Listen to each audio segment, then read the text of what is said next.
Correction de l'exercice 29, page 333. Alors dans cet exercice, il est question d'une expérience aléatoire à 2 étapes. Alors la première étape, c'est de tirer une pièce de monnaie parmi 4. Donc il y a une pièce de 1 euro, une pièce de 50 centimes et 2 pièces de 20 centimes. Ensuite, on ne remet pas cette pièce dans la poche. Et deuxième étape, on retire une deuxième pièce. Et on vous demande de modéliser cette expérience par un arbre de dénombrement. Alors, comme à la première étape, on tire parmi 4 pièces de monnaie, on va commencer par dessiner 4 branches à notre arbre. Et puis au bout de chaque branche, on va écrire les pièces de monnaie qui correspondent à 1 euro, 50 centimes ou 20 centimes. Donc il y aura 2 branches qui vont mener à 20 centimes. Deuxième étape, il va nous rester 3 pièces de monnaie dans la poche. Si on a tiré d'abord la pièce de 1 euro, il va nous rester une pièce de 50 centimes et 2 pièces de 20 centimes. Donc 3 possibilités. On dessine 3 branches sur notre arbre. Si on a tiré la pièce de 50 centimes à la première étape, dans la poche, il va rester la pièce de 1 euro et les 2 pièces de 20 centimes, d'où à nouveau 3 branches, et ainsi de suite.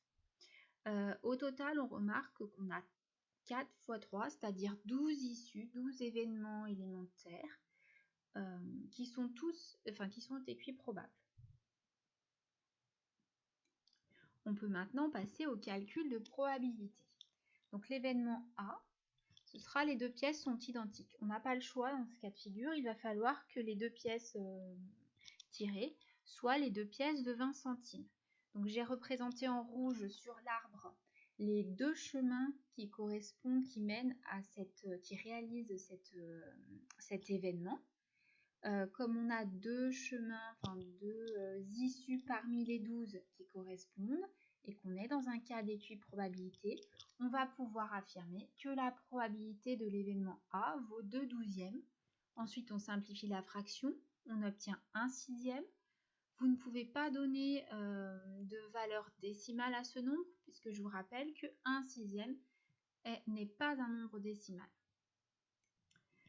Nous passons à l'événement B et les 2 pièces sont différentes. Alors on peut à nouveau sur l'arbre repérer tous les chemins qui réalisent B, mais là le plus simple c'est de remarquer que cet événement B est l'événement contraire de A, noté A bar, et d'appliquer la formule de la leçon, à savoir que P de A bar est égal à 1 moins P de A. Donc ici la probabilité de B va être égale à 1 moins P de A, c'est-à-dire à 1 moins 1/6, et on va obtenir 5/6. Nous passons à l'événement C. Donc j'ai repassé en rouge les branches qui vont réaliser notre événement. Donc là, c'est soit il va falloir avoir pioché une pièce de 50 centimes et une pièce de 20 centimes. Donc au final, soit on va piocher d'abord la pièce de 50 centimes, puis ensuite une des 2 pièces de 20 centimes, soit d'abord une des 2 pièces de 20 centimes et ensuite la pièce de 50 centimes. On obtient 4 chemins, 4 issues qui réalisent C sur un total de 12. On simplifie la fraction, on obtient 1/3. À nouveau, 1/3 n'est pas un nombre décimal. Dernier événement qui nous intéresse, l'événement D, la somme est supérieure à 1 euro. Donc là, pour obtenir cet événement-là, il va forcément falloir avoir tiré la pièce de 1 euro, puisque les autres sommes vont être inférieures à 1 euro.